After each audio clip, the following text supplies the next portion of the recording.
Good morning, good afternoon and good evening. Welcome to my another YouTube video.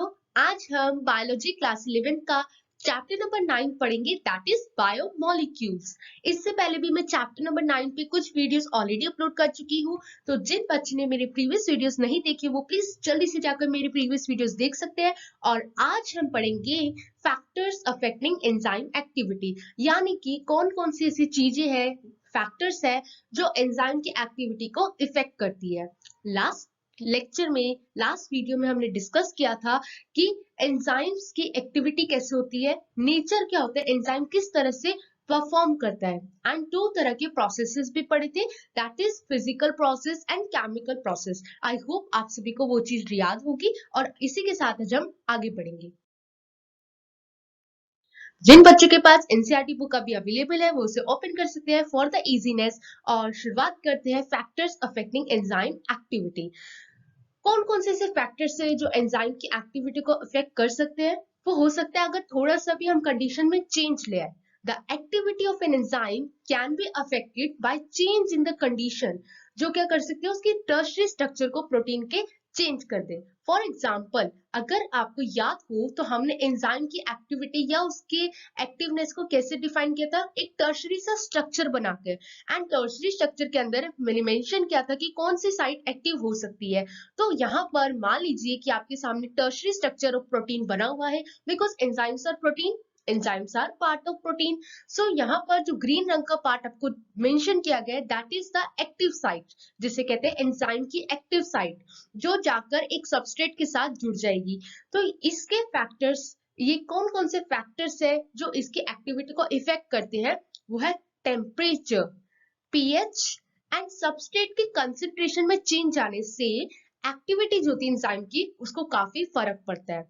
So three ऐसे factors हैं जो affect करते हैं enzyme की एक्टिविटी को, दैट आर टेम्परेचर, पीएच और चेंज इन सबस्ट्रेट कंसंट्रेशन, या फिर वो किसके साथ बाइंड कर रहे हैं, binding of specific chemicals that regulates it's activity. क्योंकि जो कॉम्प्लेक्स होता है आपके पास एंजाइम कॉम्प्लेक्स, उसको बाद में किससे अटैच होना होता है, सबस्ट्रेट के साथ जाकर अटैच होना होता है। इसलिए यहाँ पर अगर थोड़ा सा भी सबस्ट्रेट की कंसेंट्रेशन में चेंज आता है तो वो एंजाइम एक्टिविटी को भी काफी इफेक्ट करेगा। तो चलो देखते हैं इसको एक एक करके कि कैसे किस तरह से ये एंजाइम की एक्टिविटी को अफेक्ट करते हैं। So let's start with the temperature and pH as mentioned in your NCERT. So enzymes generally function in a narrow range of temperature and pH. तो enzymes जो होते हैं आपके पास वो जनरली क्या करते हैं, फंक्शन करते हैं, यानी कि परफॉर्म करते हैं अपनी एक्टिविटी को एक narrow range of temperature and pH पे, यानी कि उनको एक रेंज जितना टेम्परेचर एंड पीएच चाहिए होता है। Each enzyme show its highest activity at a particular temperature and pH called the optimum temperature and optimum pH. This is very important. ये important क्यों बन जाता है, क्योंकि यहाँ पर ये मेंशन किया गया है कि जो एंजाइम्स होते हैं वो अपने हाईएस्ट एक्टिविटी को एक पर्टिकुलर टेम्परेचर पे या फिर अपने एक पर्टिकुलर पीएच पे शो करते हैं। अब वो पर्टिकुलर पीएच या फिर पर्टिकुलर टेम्परेचर क्या हुआ, उसे कहते हैं हम optimum temperature and optimum pH. For example, अगर हम इससे समझे अपना रफली, तो मान लीजिए आपकी कोई भी एंजाइम की एक्टिविटी को डिस्क्राइब किया गया है, तो यहाँ पर एंजाइम की एक्टिविटी मान लो किसी भी टेम्परेचर पर इंक्रीज हो रही है और एक पॉइंट आएगा जहां पर वो इंक्रीजमेंट रुक जाएगी, उसे कहेंगे हम ऑप्टिमम टेम्परेचर या फिर optimum pH.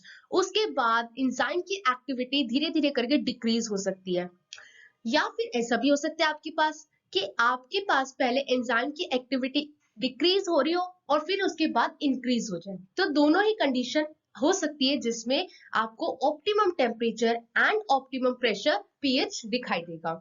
So here graph में भी आपको दिखाया गया है कि कैसे इफेक्ट पड़ता है पीएच का एंड इफेक्ट पड़ता है टेम्परेचर का किसी भी एंजाइम की एक्टिविटी पर।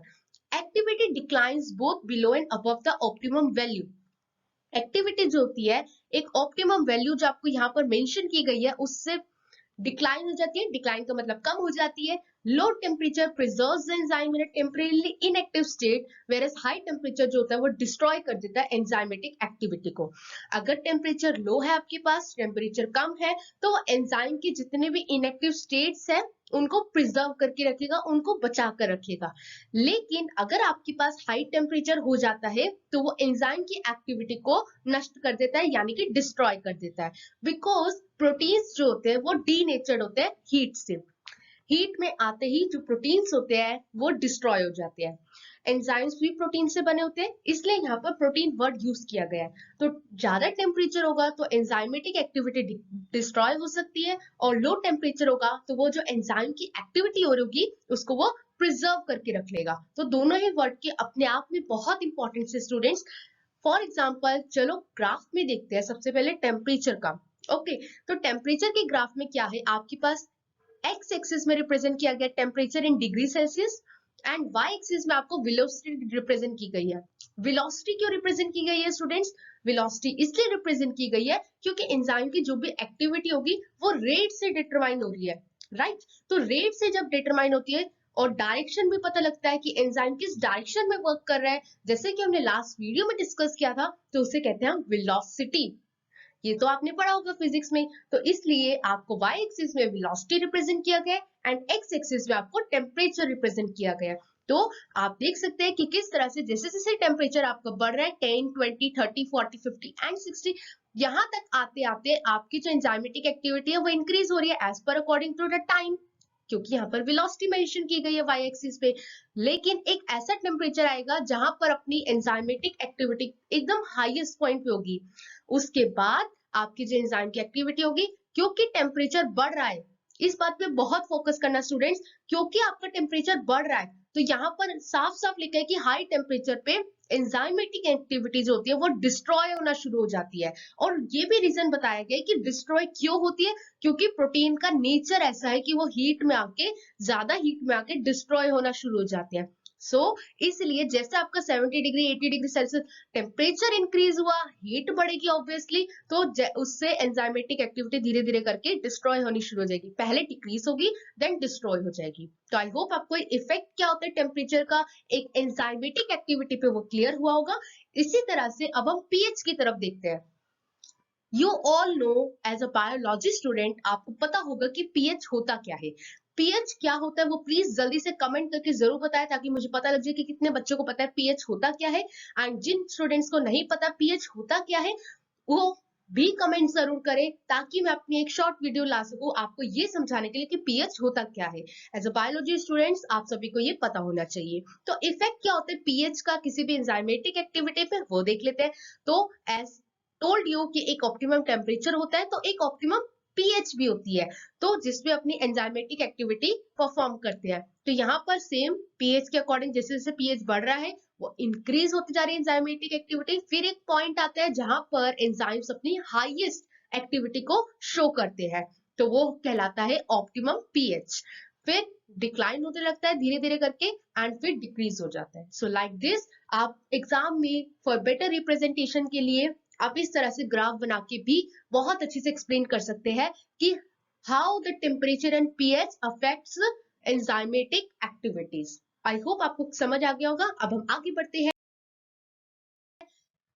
कि कंसंट्रेशन ऑफ सबस्ट्रेट का क्या इफेक्ट पड़ता है एंजाइम की एक्टिविटी पे, क्योंकि यही तो तीसरा फैक्टर है जो अफेक्ट करता है एंजाइम की एक्टिविटी को। So with the increase in substrate concentration, जब सबस्ट्रेट की कंसंट्रेशन इंक्रीज होती है the velocity of the enzymatic reaction rises at first. जो वेलोसिटी होती है एंजाइमेटिक रिएक्शन की वो पहले बढ़ती है। राइज का मतलब होता है इंक्रीज होना या फिर बढ़ना। तो स्टार्टिंग में क्या होता है, जैसे जैसे सबस्ट्रेट की कंसंट्रेशन बढ़ती है एंजाइमेटिक रिएक्शन भी बढ़ती है। The reaction ultimately reaches a maximum velocity, जिसे कहते हैं वी मैक्स। फिर धीरे धीरे करके ये जो वेलोसिटी होती है एक हाईएस्ट, यानी कि जैसे अभी हमने टेम्परेचर और पीएच में पढ़ा, एक मैक्सिमम वेलोसिटी पे पहुंच जाती है जिसे क्या कहते हैं हम, V max, which is not exceeded by any further rise in concentration of the substrate. और जब आपके पास वी मैक्स तक पहुंच जाती है रिएक्शन, यानी कि राइज होना शुरू हो जाती है एंजाइमेटिक रिएक्शन, उसके बाद चाहे आप जो मर्जी कंडीशन लगा लो, चाहे आप कंसंट्रेशन सबस्ट्रेट की बढ़ा लीजिए, लेकिन उससे बाद एंजाइमेटिक जो रिएक्शन होगी वो फास्ट नहीं होगी। This is because the enzyme molecules are fewer than the substrate molecules. और ऐसा क्यों होता है? ऐसा इसलिए होता है बिकॉज जो एंजाइम के मॉलिक्यूल्स होते हैं आपके पास, क्योंकि एंजाइम्स एक चीज छोड़ना है, वो बहुत सारी चीजें, छोटे छोटे मॉलिक्यूल्स है आपके पास। तो एंजाइम के मॉलिक्यूल्स जो होते हैं वो सबस्ट्रेट के मॉलिक्यूल्स से कम होते हैं। तो यहाँ पर आपके पास सबस्ट्रेट के जो मॉलिक्यूल्स हुए वो ज्यादा होंगे as compare to the enzyme molecules. There are no free enzyme molecules to bind with the additional substrate molecules। और एक लिमिटेड नंबर पे यानी कि मॉलिक्यूल्स होते हैं, तो वो एक्स्ट्रा जो आपके पास सबस्ट्रेट के मॉलिक्यूल्स होंगे उसके साथ कैसे जुड़ पाएंगे? वो तो डायरेक्ट अपना कनेक्शन किससे बनाएंगे? सबस्ट्रेट के साथ। लेकिन वो लिमिटेड नंबर में होते हैं, इसलिए उन्हीं से अपना एक्शन या फिर बाइंडिंग कर सकते हैं, अदरवाइज एक्स्ट्रा मॉलिक्यूल्स के साथ वो बाइंडिंग नहीं कर सकते हैं। तो इसीलिए एक Vmax तक पहुंचती है उसकी वेलोसिटी। सबस्ट्रेट कंसंट्रेशन उसके बाद जितना मर्जी बढ़ा लो उससे कोई फर्क नहीं पड़ने वाला। फॉर एग्जांपल ग्राफ में देखते हैं सबसे पहले कि सबस्ट्रेट कंसंट्रेशन का क्या इफेक्ट पड़ता है एंजाइम्स की रिएक्शन पर। आपके सामने एक्स एक्सिस पे सबस्ट्रेट कंसंट्रेशन प्रेजेंट किया गया है एंड वाई एक्सिस पे वेलोसिटी। अगेन वेलोसिटी क्यों रिप्रेजेंट की गई है? बिकॉज उसको हम रेट यानी कि टाइम के साथ मेंशन कर रहे हैं with a specified direction. Alright, अब यहाँ पर इंक्रीज हो गया आपकी velocity as the substrate concentration increase हो रही है। ठीक है, इंक्रीज होने के बाद एक पॉइंट ऐसा आएगा, the point is C point ऐसा आएगा जहां पर वो अपनी V मैक्सिमम दिखाएगी, वेलोसिटी मैक्सिमम दिखाएगी। उसके बाद एज यू कैन सी कि ग्राफ आपका एकदम स्ट्रेट जाने वाला है। ऐसा स्ट्रेट जाने वाला है क्योंकि कंसंट्रेशन चाहे जितनी मर्जी बढ़ा लो, लेकिन आपके पास जो एंजाइमेटिक रिएक्शन होगी वो कांस्टेंट हो जाएगी, उसके बाद वो नहीं इंक्रीज होने वाली। तो आई होप आपको क्लियर हो गया होगा। और इसी तरह से आपके सामने डायग्राम है, ग्राफ है इस चीज का कि टेम्परेचर, पीएच और सबस्ट्रेट कंसंट्रेशन का क्या इफेक्ट पड़ता है एंजाइमेटिक एक्टिविटी पे। तो ये तीनों ग्राफ्स आपको ये चीज रिप्रेजेंट कर चुके हैं जो मैं आपको ऑलरेडी समझा चुकी हूँ। सो इफ आपको समझ आ गई तो प्लीज कमेंट करके जल्दी से बता दीजिए कि कंसंट्रेशन ऑफ सबस्ट्रेट तक आपका क्लियरली समझ आ गया है। आगे बढ़ते हैं हम इनहिबिटर से। एक टर्म आएगी स्टूडेंट्स आपके पास कि इनहिबिटर क्या होता है। The activity of an enzyme is also sensitive to the presence of specific chemicals that bind to the enzyme। जो एक्टिविटी होती है एंजाइम की वो काफी ज्यादा सेंसिटिव होती है। किस वे में सेंसिटिव होती है? कि वो किस केमिकल्स के साथ जाकर बाइंड अप करेंगे। बाइंड अप करने का मतलब होता है किस केमिकल्स के साथ जाकर जुड़ेंगे। When the binding of the chemical shuts off enzyme activity, the process is called inhibition। जब आपके पास कुछ ऐसे केमिकल्स प्रेजेंट होंगे जो एंजाइम की एक्टिविटी को रोकने का काम करेंगे। शट्स ऑफ का मतलब होता है रोकना, टू स्टॉप। तो एंजाइम की एक्टिविटी को अगर रोकने का काम करेंगे तो उस प्रोसेस को हम कहते हैं इनहिबिशन। और जो केमिकल उस एंजाइम की एक्टिविटी को रोक रहा है उसे कहेंगे inhibitor. When the inhibitor closely resembles the substrate in its molecular structure and inhibits the activity of the enzyme, it is known as competitive inhibitor। एक और नई टर्म आपके पास आ रही है, competitive inhibitor। कॉम्पिटिटिव इनहिबिटर क्या होता है कि कोई ऐसा इनहिबिटर, अब आपको क्लियर हो गया इनहिबिटर क्या होता है कि वो केमिकल जो एंजाइम की एक्टिविटी को रोकता है, वो अगर सबस्ट्रेट से मिलता जुलता हुआ तो वो एंजाइम की एक्टिविटी को रोकने की कोशिश करेगा, जिसे कहते हैं competitive inhibitor. For example let's make a rough diagram जिससे समझते हैं इनहिबिशन का प्रोसेस क्या होता है और इनहिबिटर क्या होता है आपके पास। ठीक है, मान लो आपके पास एक एंजाइम है कुछ इस तरह का। ठीक है, ये आपके पास एक एंजाइम है जिसको मैं रिप्रेजेंट कर रही हूँ कैपिटल ई से। कैपिटल ई इज एंजाइम और आपके पास एक सबस्ट्रेट है, मान लीजिए सबस्ट्रेट है, वाकई में वो सबस्ट्रेट है क्योंकि यहाँ पर अभी फॉल्स सबस्ट्रेट भी आने वाला है, इसलिए ये सबस्ट्रेट आपके पास। और अब क्या करना है, एस जिसको मैं रिप्रेजेंट कर रही हूँ, ई वाले एंजाइम को सबस्ट्रेट के पास जाकर जुड़ना है, बाइंड अप करना है, जुड़ना है, तभी तो वो अपनी रिएक्शन को कंप्लीट कर पाएगा। ठीक है, वो आपका यहाँ पर आकर एक तरह से जुड़ जाएगा। ठीक है, अब ये वाला एंजाइम आकर यहाँ सबस्ट्रेट के साथ जुड़ गया। अब नेक्स्ट डायग्राम हम देखते हैं, इसी तरह से एक और है रिसेंबल करता हुआ, उसकी थोड़ी सी शेप अलग होगी। ठीक है, और वैसा ही दिखता होगा कुछ। और आपके पास एक और ऐसा मॉलिक्यूल है, एंजाइम का मॉलिक्यूल, जो आकर जिसको अपनी रिएक्शन को कंप्लीट करना है। अब यहाँ पर ये जो सबस्ट्रेट है, ये सबस्ट्रेट ना होकर क्या है आपके पास, competitive inhibitor. Competitive inhibitor substrate की तरह दिखने वाला ही होता है, एक केमिकल, ठीक है, जिस पे क्या करता है वो फॉल्सली अपनी लोकेशन, जैसे यहाँ पर एक खाली जगह है, अपनी लोकेशन बना देता है ताकि एंजाइम को तो पता नहीं होता, एंजाइम आकर यहाँ पर आकर बाइंड कर जाता है। तो इस तरह से ये क्या करता है, एंजाइम अब यहाँ से निकल नहीं सकता, तभी इसके कहा गया है कॉम्पिटिटिव इनहिबिटर। इसलिए इसे कॉम्पिटिटिव इनहिबिटर कहा गया है क्योंकि एंजाइम की रिएक्शन को रोकता है। ये फॉल्स बनकर सबस्ट्रेट की तरह एंजाइम को अपने साथ जोड़ लेता है, और जोड़ने के बाद अब इससे एंजाइम नहीं निकल सकता और फिर उसकी रिएक्शन अधूरी रह जाती है। Due to its close structural similarity with the substrate, और क्योंकि इसकी जो कॉम्पिटिटिव इनहिबिटर है उसकी जो रिसेम्बलेंस है, यानी कि उसका जो अपीयरेंस है देखने का, वो एकदम सबस्ट्रेट की तरह लगता है, the inhibitor competes with the substrate for the substrate binding site of the enzyme। तो इसीलिए जो आपके पास कंपिटिटर इनहिबिटर है वो सबस्ट्रेट के साथ मिलकर कंपीट करता है, जैसे कंपटीशन होता है सेम वैसी। consequently the substrate cannot build and as a result the enzyme action declines। और ऐसा क्या होता है कि वो एंजाइम जाकर उससे जुड़ जाता है, बाइंड अप कर जाता है, और एंजाइम का जो एक्शन है वो डिक्लाइंस हो जाता है, यानी कि कम हो जाता है, रिड्यूस हो जाता है। एग्जाम्पल है इसका। आई होप आपको ये रफ डायग्राम से क्लियर हो गया हो। अब एग्जाम्पल देखते हैं एज पर योर एनसीईआरटी की, इनहिबिशन ऑफ सुसीन्स डिहाइड्रोजिनेज, एक केमिकल है by malonate which closely resembles the substrate succinate in structure. तो यानी कि आपके पास एक इनहिबिशन है जिसका नाम है सुसिनिक डिहाइड्रोजिनेज। वो क्या करता है, बहुत ज्यादा, ये एक सबस्ट्रेट है मेलोनेट, उसकी तरह दिखता है, और फिर ये सबस्ट्रेट की तरह दिखता है। Such competitive inhibitor are often used in the control of bacterial pathogens। तो इस तरह के इनहिबिटर का यूज किया जाता है ताकि बैक्टीरियल पैथोजन, यानी कि बैक्टीरिया जो है डिसीज कॉजिंग ऑर्गेनिज्म, उससे बचा जा सके। तो like here also in the diagram आप देख सकते हो कि आपके पास एक प्रोटीन का एंजाइम है और ये उसकी बाइंडिंग साइट है, ये बाइंडिंग साइट है, और कॉम्पिटिटिव इनहिबिटर आकर यहाँ पर लग जाता है। तो इस केस में जब यहाँ पर जगह ही नहीं बचेगी तो सबस्ट्रेट कहाँ जाएगा, तो इस तरह से वो क्या करता है, एंजाइम के एक्शन को डिक्लाइन कर देता है। This is the role of inhibitor. अब हम बात करते हैं classification and nomenclature of enzymes की, कि किस तरह से हमने क्लासिफाई किया गया है और उनका नाम रखा गया है एंजाइम्स का। Thousands of enzymes have been discovered, isolated and studied। ठीक है, बहुत सारे thousands में enzymes को डिस्कवर किया गया है, ढूंढा गया है, आइसोलेट उनको सेपरेट किया गया है और उनकी स्टडी की गई है। Most of these enzymes have been classified into different groups based on the type of reaction they catalyze। और बहुत सारे इनमें से ऐसे enzymes है जिसको हमने क्या कर रखा है, क्लासिफाई कर रखा है अलग अलग ग्रुप्स में, ताकि, और किस बेस पे कर रखा है अलग अलग ग्रुप्स में divide, on the type of reaction they catalyze, किस टाइप की रिएक्शन को वो catalyze कर सकते हैं। Enzymes are divided into 6 classes, each with 4 से 13 सब क्लासेस। तो एंजाइम्स को इस तरह से 6 क्लासेस में डिवाइड कर रखा है, जिसके अंदर भी 4 से 13 उनकी सब क्लासेस होंगी, and named according by a 4 digit number, और उनका नेम कुछ 4 डिजिट नंबर के लिए रखा गया है।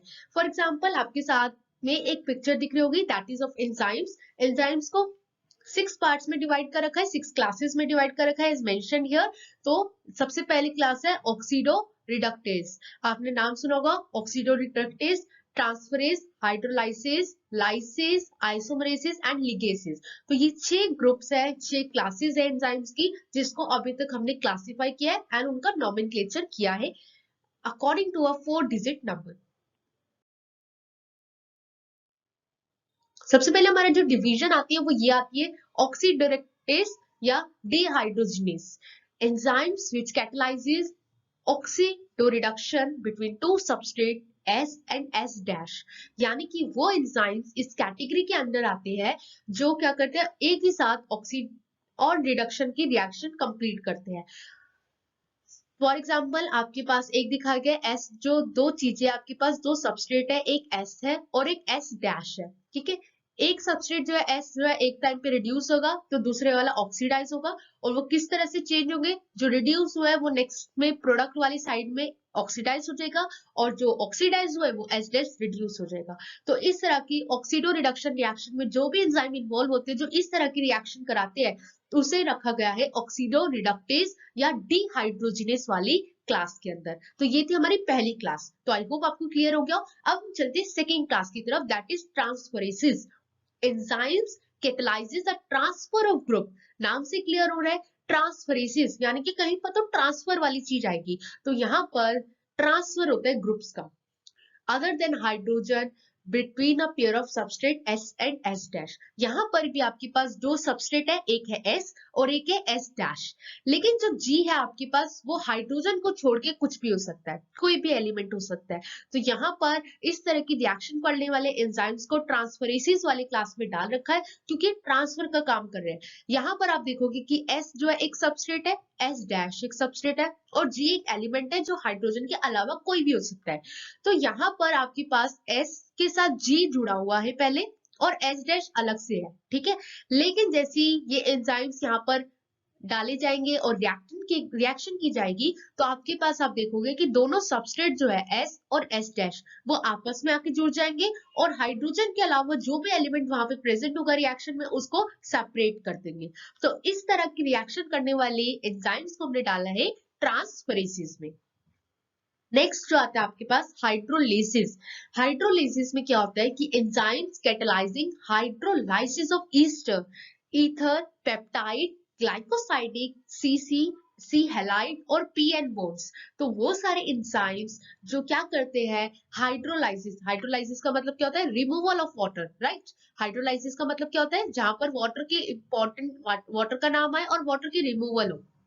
तो अगर वो ईस्टर में से, ईथर में से, पेप्टाइड में से, ग्लाइकोसाइडिक में से, एक सिंगल सिंगल सी बॉन्ड में से, सी हैलाइड या पीएन बॉन्ड से अगर वो रिमूव करते हैं, हाइड्रोलाइसिस मतलब वाटर को रिमूव करते हैं, तो ऐसे एंजाइम्स किस में आएंगे हाइड्रोलिसिस वाले क्लास में। तो अभी तक हम तीन क्लासेस डिस्कस कर चुके हैं। पहला है आपके पास ऑक्सीडोरेडक्टेज, दूसरा है ट्रांसफरेज एंड तीसरा है आपके पास हाइड्रोलाइसिस। आई होप तीनों चीजें आपको क्लियर होगी। अगर आपको क्लियर नहीं हुआ है तो एक बार थोड़ा सा वीडियो को पीछे करके आप फिर से इसको समझ सकते हैं।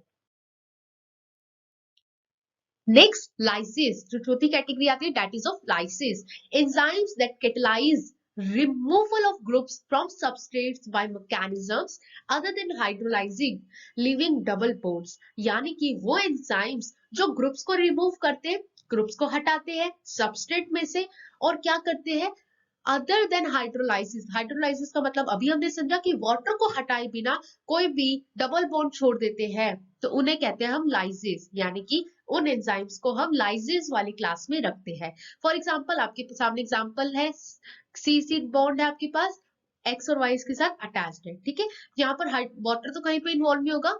अदर देन हाइड्रोलाइसिस के अलावा क्या करते हैं एक्स और वाई वाले बॉन्ड को जोड़ देते हैं जो उनके साथ एक्स्ट्रा लगा होता है सब्स्टिट्यूएंट्स में, और डबल सी बॉन्ड्स को छोड़ देते हैं। तो इस तरह के एंजाइम्स किस में आते हैं लाइसिस में आते हैं।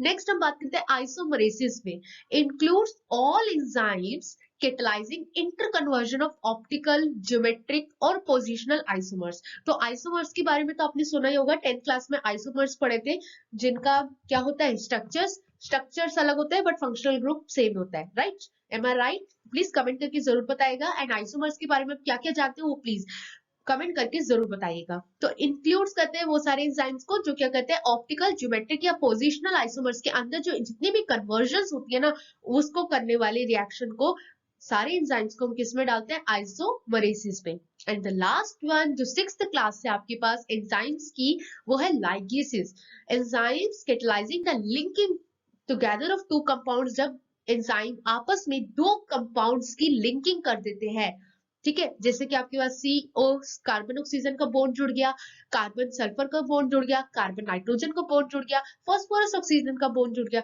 तो इस तरह की बॉन्ड्स की जब लिंकिंग होती है ना तो उस तरह के एंजाइम्स को हम किस में डालते हैं, उसे डालते हैं लाइगेस में। तो इसी के साथ आगे बढ़ते हैं कोफैक्टर्स। कोफैक्टर्स क्या है आपके पास स्टूडेंट्स, ये आपके चैप्टर नंबर 9 का लास्ट टॉपिक है दैट इज कोफैक्टर्स। कोफैक्टर्स को पहले हम समझते हैं होता क्या है। Enzymes are composed of one or several polypeptide chains, ठीक है। एंजाइम्स जो होते हैं वो तो हम पढ़ते आ रहे हैं प्रोटीन से बने होते हैं, पॉलीपेप्टाइड चेन से बने होते हैं, क्योंकि प्रोटीन किससे बना होता है पॉलीपेप्टाइड चेन से। एमिनो एसिड्स आपस में जुड़े होते हैं, किससे जुड़े होते हैं? पॉलीपेप्टाइड चेन से। तो एंजाइम्स क्या है? पार्ट ऑफ प्रोटीन, वो प्रोटीन से बने होते हैं, इसलिए वो एक या एक से ज्यादा पॉलीपेप्टाइड चेन से बने होते हैं।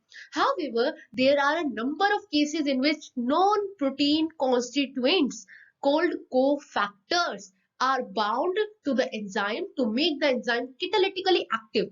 पर ऐसे बहुत सारे केसेस होते हैं बच्चों जिसमें नॉन प्रोटीन का मतलब हुआ कि उनमें प्रोटीन नहीं उसके अलावा कुछ भी ऐसे कॉन्स्टिट्यूएंट्स होते हैं जिसे कहते हैं हम कोफैक्टर्स। तो आई होप आपको क्लियर होगा कि सारे एंजाइम्स प्रोटीन से बने होते हैं, लेकिन वो एंजाइम्स जो प्रोटीन से नहीं बने होते वो आते हैं कोफैक्टर्स में, और वो एंजाइम से कैटालिटिकली एक्टिव वे में जुड़े होते हैं। In this instance the protein portion of the enzyme is called apo enzyme, और ऐसे इंस्टांस में जो प्रोटीन पोर्शन होता है एंजाइम का उसे एपो एंजाइम कहते हैं। 3 काइंड्स ऑफ कोफैक्टर्स है जिसे हमने आइडेंटिफाइड किया है, prosthetic aesthetic groups, coenzymes and metal ions. तो 3 तरह के ऐसे कोफैक्टर्स होते हैं जिन्हें हमने आइडेंटिफाई किया, यानी कि हमने क्लासिफाई किया है कोफैक्टर्स को 3 ग्रुप्स में। पहला है प्रोस्थेटिक ग्रुप, दूसरा है कोएंजाइम्स एंड तीसरा है मेटल आयन। तो चलो पहले हम पिक्चर देखते हैं कि कोफैक्टर होता क्या है। यहाँ पर आपके सामने एक कोफैक्टर दिखाया गया है और कोफैक्टर को रिप्रेजेंट किया गया है किस तरह से? ब्लू कलर से। ठीक है, ये है आपके सामने कोफैक्टर। अब सबस्ट्रेट आकर यहाँ पर जुड़ जाएगा, जो एक्टिव साइट है यहाँ पर आपको एक्टिव साइट रिप्रेजेंट की गई है, और सबस्ट्रेट आकर यहाँ पर जुड़ जाएगा। ठीक है, अब कोएंजाइम क्या होता है? यहाँ पर आकर जुड़ेंगे कोएंजाइम, क्योंकि हम सेकेंड वाला जो ग्रुप है कोफैक्टर्स का उसमें डिस्कस करेंगे कोएंजाइम क्या होता है। और यहाँ पर आपके पास ओपो एंजाइम है। ओपो एंजाइम क्या होता है? जो प्रोटीन वाला पोर्शन होता है। तो ये प्रोटीन वाला पोर्शन हुआ, ये वाला जो छोटा सा पोर्शन है ब्लू कलर का कोफैक्टर, वो है नॉन प्रोटीन पोर्शन, इसलिए इसे कहा गया कोफैक्टर। प्रोस्थेटिक ग्रुप की बात करें तो प्रोस्थेटिक ग्रुप एक ऑर्गेनिक कंपाउंड्स होता है और डिस्टिंग्विश होता है बहुत सारे कोफैक्टर्स में जो टाइटली बाउंड होते हैं to the apoenzyme. For example, अगर हम एग्जांपल देखें तो peroxidase catalase which catalyze the breakdown of hydrogen peroxide to water and oxygen। यानी कि अगर हम एग्जांपल देखें कि आपके पास एक एग्जांपल है H2 का, ठीक है, H2O2, H2O2 आपके पास एक एग्जांपल है, हाइड्रोजन पेरोक्साइड, ऐसे समझते हैं हाइड्रोजन पेरोक्साइड। वो क्या करता है? वाटर और ऑक्सीजन में डिवाइड हो जाता है, यानी कि H2 और किसमें डिवाइड हो जाता है? ऑक्सीजन में, O2 में। तो here means the prosthetic group and it is the part of the active site of the enzyme। For example आपके सामने पेरोक्साइडेज एंड कैटलाइज जो है वो एंजाइम्स के नाम है जो हाइड्रोजन पेरोक्साइड को वाटर और ऑक्सीजन में ब्रेक करने में हेल्प करते हैं, तो उसे कहते हैं प्रोस्थेटिक ग्रुप। यानी कि आपके सामने यहाँ पर दिखाया गया डायग्राम से एक आपके पास एंजाइम है जो ग्रीन कलर से प्रेजेंट किया गया है, ये जो ब्लैंक साइड है वो उसकी एक्टिव साइट हो गई, और प्रोस्थेटिक ग्रुप जो होगा वो यहाँ आकर इससे अटैच हो जाएगा। कोएंजाइम्स जो है ऑर्गेनिक कंपाउंड्स है, पर उनका जो एसोसिएशन होता है और एपोएंजाइम के साथ वो थोड़ा सा ट्रांजिएंट होता है। यूजुअली क्या तभी अकर होता है जब कैटालाइसिस होता है। Furthermore, coenzymes serve as a cofactor in a number of different enzyme catalyzed reaction। तो फर्दर में क्या होता है? कई बार कोफैक्टर्स किस तरह से रिएक्ट करते हैं? कोएंजाइम की तरह भी रिएक्ट करते हैं। The essential chemical components of many coenzymes are vitamins। बहुत सारे जो केमिकल कंपोनेंट्स होते हैं कोएंजाइम्स के वो विटामिन होते हैं। एग्जाम्पल आपको दे रखा है NAD एंड NADP जो कंटेन करते हैं विटामिन नाइसिन। नाइसिन को कंटेन करने वाले विटामिन NAD और NADP जो क्या है? एग्जाम्पल्स है आपके पास कोएंजाइम्स का। तो ये जो कोएंजाइम्स होते हैं कई बार कोफैक्टर्स की तरह भी वर्क करते हैं। अब यहाँ पर आपके सामने एक बहुत ही सही पिक्चर आई है जिसको आप देख के आपको पूरी एंजाइम की एक्टिविटी एकदम अच्छे से समझ आ जाएगी। और वो क्या है? मान लीजिए जैसे आपके पास की लॉक होता है, ताला चाबी, ठीक है, सेम वे में एंजाइम्स जो होते हैं वर्क करते हैं। की होती है आपके पास एक सबस्ट्रेट की तरह, लॉक होता है आपके पास एक एंजाइम की तरह। तो यहाँ पर सबस्ट्रेट को एंजाइम के पास आकर लगना होता है, तो पूरा कंप्लीट हो जाएगा आपका कॉम्प्लेक्स, यानी कि ES कॉम्प्लेक्स। तो जो ES कॉम्प्लेक्स की बात हम बार बार कर रहे थे कि ES कॉम्प्लेक्स क्या है, ES कॉम्प्लेक्स क्या है, तो वो ES कॉम्प्लेक्स यही है कि आपके पास जब एंजाइम आकर सबस्ट्रेट के साथ जुड़ जाएगा तो उसे कहेंगे हम ES कॉम्प्लेक्स। सेम लाइक जैसे लॉक और की एक तरह से जुड़ जाते हैं ताला चाबी, तो वैसे ये फंक्शन करता है हमारा एंजाइम। यहाँ पर आपका सबस्ट्रेट है, एक्टिव साइट है एंजाइम की, और यहाँ पर सबस्ट्रेट आकर जुड़ जाएगा सेम लाइक ताला चाबी, तो क्या बनाएंगे, एंजाइम सबस्ट्रेट कॉम्प्लेक्स। तो अब आपको क्लियर हो गया होगा एकदम अच्छी से कि एंजाइम किस तरह से वर्क करते हैं, एंजाइम्स को किस क्लासेस में डिवाइड कर रखा है, 6 क्लासेस में, और किन किन एंजाइम्स को किस क्लासेस के अंडर डिवाइड कर रखा है, एंड कोएंजाइम किस तरह से वर्क करता है। Last one is the metal ions. Metal ions भी वैसे ही होते हैं, बस 3 तरह से इसलिए डिवाइड कर रखा है बेस्ड ऑन द शेप्स और द फंक्शन दे परफॉर्म। तो a number of enzymes require metal ions for their activity. बहुत सारे ऐसे एंजाइम्स हैं जिन्हें क्या चाहिए होता है, उन्हें चाहिए होता है मेटल आयंस, ताकि वो अपनी एक्टिविटी को परफॉर्म करे, विच कोऑर्डिनेशन बॉन्ड बनाते हैं साइड चेन्स के साथ एक्टिव साइट पर। तो ये क्या करते हैं, एक्टिव साइट पर कोऑर्डिनेशन बॉन्ड बनाते हैं मेटल आयंस, ठीक है। और at the same time from one or more coordination bonds with the substrate, और एक ही टाइम पर एक से ज्यादा कोऑर्डिनेट बॉन्ड बना लेते हैं ये सबस्ट्रेट के साथ। पिक्चर में थोड़ा सा क्लियर नहीं होगा आपको, लेकिन ये कुछ इसी तरह से वर्क करते हैं मेटल आयंस। लेकिन आपको पूरा जो सिनारियो था वो आपको लास्ट पिक्चर में समझ आ गया होगा कि किस तरह से ताला चाबी की तरह आपके सामने आप एंजाइम्स जो है वो वर्क करते हैं। Example, zinc is a cofactor for the proteolytic enzyme carboxypeptidase. Catalytic activity is lowest when the cofactor is removed from the enzyme, which testifies that they play a crucial role in the catalytic activity of the enzyme. यानी कि आपके पास एक example है कि zinc, metal ions की बात करें तो यहाँ पर मेटल की बात होगी, जिंक जो है वो एक कोफैक्टर है प्रोटीलोटिक एंजाइम में। ये पूरे रिएक्शन में जिंक जो है कोफैक्टर की तरह वर्क करता है, जिसमें सबस्ट्रेट आकर बाइंड अप हो जाता है। कैटालिटिक एक्टिविटी लॉस हो जाती है अगर कोफैक्टर को रिमूव कर दिया जाए। तो ऑब्वियस सी बात है, अगर हम ताला चाबी की बात करें तो अगर ताले में से चाबी हटा दी तो रिएक्शन कंप्लीट नहीं होगी। तो इससे ये पता लगता है, टेस्टिफाइज होता है कि जो हमारे पास एंजाइम है वो बहुत इंपॉर्टेंट रोल प्ले करते हैं किसी भी कैटालिटिक एक्टिविटी में एंजाइम्स की, ठीक है। तो मेटल आयंस की बात हो रही है, मेटल आयंस जो है बहुत इंपॉर्टेंट रोल प्ले करते हैं। तो इसी के साथ आई होप आपको मेरी वीडियो अच्छी लगी हो, और अगर आपको कोई भी डाउट हो तो प्लीज कमेंट करके मुझे बता सकते हैं। शेयर करें अपने दोस्तों के साथ मेरी वीडियो को, ताकि उनको भी इस तरह से पढ़ने का मौका मिले। एंड सब्सक्राइब करना ना भूले चैनल को। Thank you so much everyone.